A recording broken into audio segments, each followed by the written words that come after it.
التعمري اللاعب الاردني اللي بيلعب في الدوري البلجيكي، ايه قصته مع النادي الاهلي؟ هنتكلم ايضا عن صفقه الاهلي الرابعه اللي بقرار من كابتن محمود الخطيب لازم يكون موجود داخل جدران القلعه الحمراء بدايه الموسم الجديد. القصه باختصار شديد جدا كده علشان مش هطول عليكم في الفيديو ده. اولا خلينا نتكلم عن لاعب نادي انبي اللي كابتن محمود الخطيب شخصيا هو اللي بيتواصل مع اللاعب ومع النادي وعايز يتم الصفقه باي طريقه، لان ارقام اللاعب ارقام مميزه في الموسم اللي هو 21 22 والكابتن محمود الخطيب متمسك جدا جدا باللاعب ده. اولا هو مصطفى شلبي. مصطفى شلبي يا جماعه لاعب نادي انبي، النادي الاهلي كان عارض رقم وهو 15 مليون جنيه، وطبعا نادي انبي قال لك لا انا عايز 20 مليون جنيه ومش هاخد صفقات تبادليه، فالنادي الاهلي قال له لا احنا ممكن نعمل صفقه تبادليه زي ما عملنا كده مع سيراميكا كليوباترا في صفقه شادي حسين وفي صفقه مصطفى سعد الميسي. فقالوا له لا احنا مش عايزين الكلام ده لان الكلام ده ما يلزمناش بالبلدي كده. قال لهم خلاص مش عايزين كام؟ قالوا عايزين 20 مليون جنيه. طيب 20 مليون جنيه ما فيش مشكله، الموضوع جميل ولطيف والحياه حلوه يعني. طيب فالقصه اللي جدت بقى ان اللاعب دلوقتي في رتوش اخيره او في مفاضله بينه وما بين لعيبه ثانيه بالنسبه للنادي الاهلي، فبص انسى الكلام ده كله خالص وانسى المفاضله وانسى اي حاجه ثانيه. يعني برضو كانت في قصه بتتكلم عن فكره احمد عادل ميسي لاعب الاتحاد السكندري، فطبعا خلاص دلوقتي النادي الاهلي قرر التعاقد مع مصطفى شلبي ومش عايز غير مصطفى شلبي. هتسالني على لعيبه ثانيه، اللي في لعيبه كتير جدا جدا جدا مرشحه بقوه للنادي الاهلي، اجانب ومصريين يعني محليين واجانب.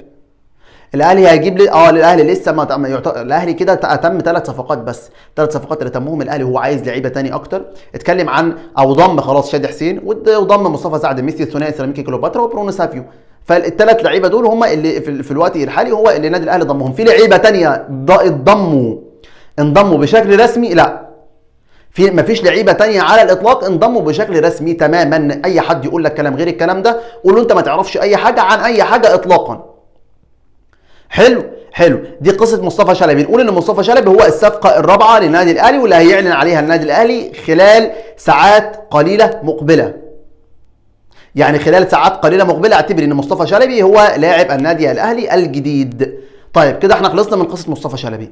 موسى التعمري اللاعب الاردني، اللاعب اللي بيلعب في الدوري البلجيكي، جاي الاهلي ولا مش جاي الاهلي؟ طب الاهلي بيتفاوض معاه ولا الاهلي مش بيتفاوض معاه؟ باختصار شديد جدا جاي الاهلي؟ لا، الاهلي بيتفاوض معاه. كان النادي الاهلي كان بيتفاوض مع اللاعب والكلام ده من فتره مش بس من دلوقتي، ودخل في مفاوضات رسمه وجاده كمان جدا جدا جدا، وكان خلاص يعني عايز اقول لك بيتكلم في الرتوش الاخيره، والكلام ده من فتره مش من دلوقتي، يعني مش من امبارح ولا اول امبارح ولا الايام دي، الكلام ده من فتره.